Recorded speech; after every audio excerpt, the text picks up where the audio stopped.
আসসালামু আলাইকুম।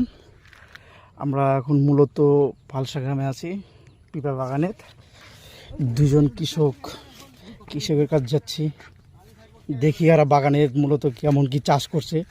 মূলত অনেক পিপা ভালো চাষ হয়।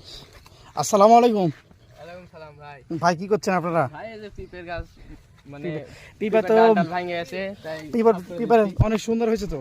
হ্যাঁ ভাই। আসসালামু আলাইকুম ভাই। ওয়ালাইকুম আসসালাম ভাই। ভাই দুইজনে এক সাইডে আসেন, দিনই দেখি পিপার কাছে। এখানে আসেন, এখানেই দাঁড়ান, এ পাশেই দাঁড়ান। হ্যাঁ ভাই। আপনাদের নাম কি ভাই? ভাই মোহাম্মদ ইমন। ইমন। রিয়াদ। আপনি রিয়াদ না? হ্যাঁ ভাই। যে এখানে কি করছেন মূলত আপনারা? এটা ভাই বাগানটা সাফ করছিলাম। বাগান সাফ করছিলেন না? হ্যাঁ ভাই। এই দুইজনে কি ব্যবসা শিয়ারত করছেন না আলাদাভাবে? ভাই আমরা দুই বন্ধু একসাথেই বাগানটা শুরু করেছিলাম। তাই একসাথেই কাজ করি। মাসে আয় কেমন কি হয় এগুলো এই পিপার থেকে? হয় ভাই, কিছু হয় যাতে সংসার চলে। সংসার চলে আর কি, তাই? তো আপনাদের পড়াশোনা কি বাদ না চলছে? না ভাই, পড়াশোনা চলছে। পড়াশোনা চলছে। হ্যাঁ ভাই। ভাই আপনার কি পড়াশোনা চলছে? হ্যাঁ ভাই, পড়াশোনার পাশাপাশি এখানে কি কি পিপা পাওয়া যায়, কি ধরনের পিপা পাওয়া যায়? বিভিন্ন ধরনের। তা আমাদেরকে একটু পিপা কি দেখাবেন? যেমন দেশি জাতের আছে, বিদেশি জাতের আছে।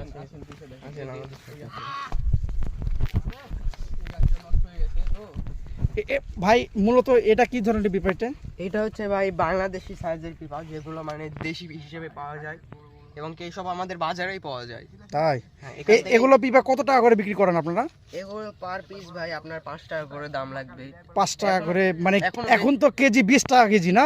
আপনারা মূলত কতটা মানে কয় কেজি করে হয় বা কয় মন করে হয় আপনার এখানে পিপা বাগান থেকে? ভাই আমাদের এই বাগান থেকে সর্বোচ্চ 40 থেকে 50 মণ উঠে থাকে। 40 থেকে 50 মন না?